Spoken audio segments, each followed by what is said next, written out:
Hey, it's Coach with Tactical Hyve, and I'm not on the range today, so I'm gonna have an adult beverage here and talk to you guys about my top 5 picks for battle rifles.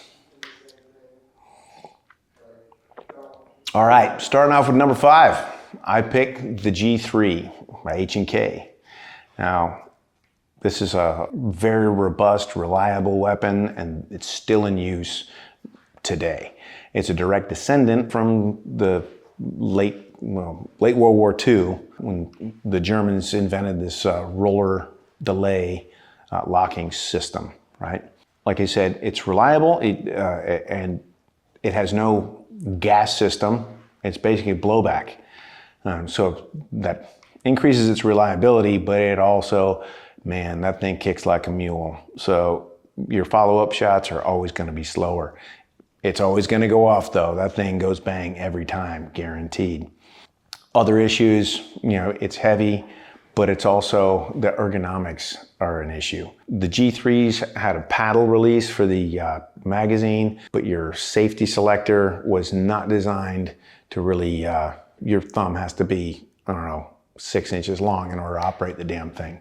So ergonomically, it's an issue, kicks like a mule. That's what put it in the number 5 slot. Now, number 4 is the FNFAL.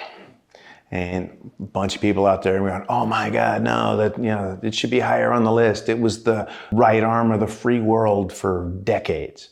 And yeah, I've heard good things about it. I've seen it used by other people, and you still encounter them overseas. Some of the foreign counterparts that I worked with, this was their gun, and they were really excited to shoot our ARs, because they really like that low recoiling, highly accurate little pill that we were shooting at the time.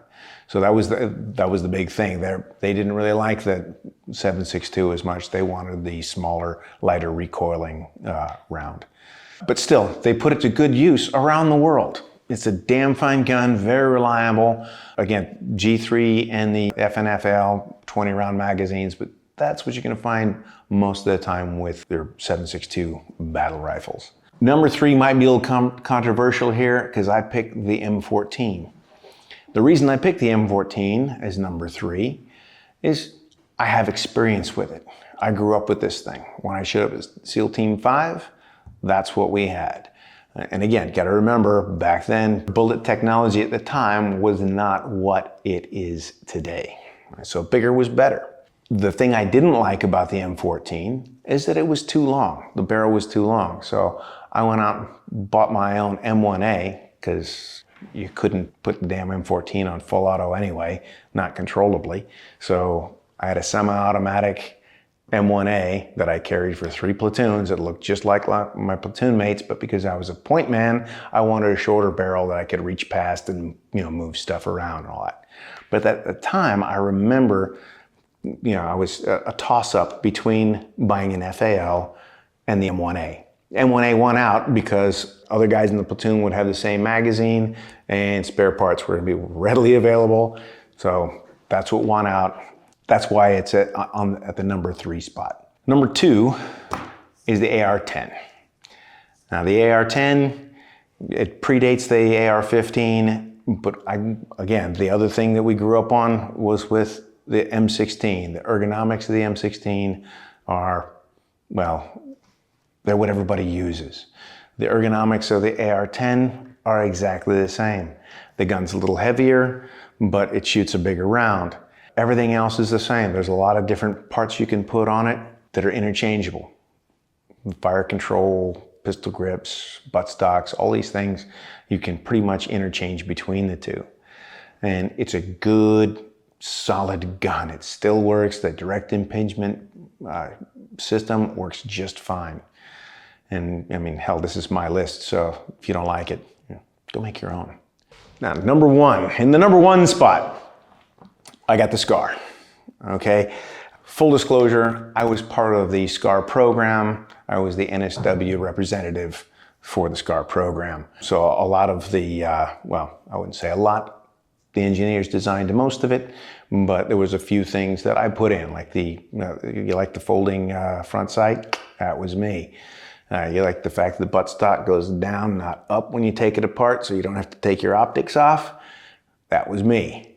Being able to use a M16 grip, that was mine as well.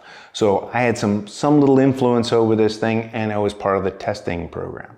We tested it as well as we could. It performed really good, you know, through the tests. It had some growing pains when it was fielded. Not really going to get over that here, but they're all ironed out, and it's proven to be a really good gun.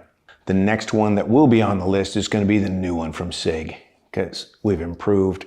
I mean, if SIG had competed that gun for the SCAR program, they'd have won it hands down. They'd have had my vote. There's a lot of good things that are coming because the ergonomics are so close to the AR-10 that everybody knows. It's just going to be a much better improvement. So we're looking forward to that one. But I haven't shot it yet, so it's not on the list. All right, there you go. That's my list. Top 5 battle rifles. What makes a battle rifle? 7.62. You know, a full man's cartridge. You know, that's what we're looking at. If you like this content, like, subscribe, and leave me a comment. Let me know if you disagree with my selections.